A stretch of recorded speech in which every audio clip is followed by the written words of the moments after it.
এই রমজানে কলিজা ঠান্ডা করার মতো পারফেক্টভাবে আমি একটা বোরহানির রেসিপি বানিয়ে নিলাম ঘরোয়া পদ্ধতিতে। আসসালামু আলাইকুম, চলেন কথা না বাড়িয়ে চলে যাই মূল রেসিপিতে। এখানে আমি একটা ব্লেন্ডারে ভালোভাবে ধুয়ে কিছু পুদিনা পাতা, ধনিয়া পাতা, কাঁচামরিচ, কালো ও সাদা 1 চামচের মতো সরিষা ও সামান্য বিট লবণ দিয়ে ব্লেন্ডার করে আমি একটা ছাঁকনি দিয়ে এরকম করে রসটা বের করে নিচ্ছি। আর এখান দিয়ে আমি ব্লেন্ডার জারটাতে আমি কিছু টক দই আর নিয়ে নিব পরিমাণ মতো চিনি ও লবণ দিয়ে তার সাথে আমি পুদিনা পাতা, ধনিয়া পাতা, কাঁচামরিচ এবং সরিষার রসটা দিয়ে দিচ্ছি।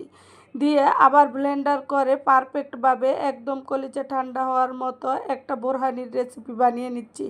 অবশ্যই একবার হলে ট্রাই করে দেখবেন। ঘরোয়া উপায়ে অনেক সুন্দর একটা রেসিপি হয়ে গেল রমজানের জন্য। আল্লাহ হাফেজ।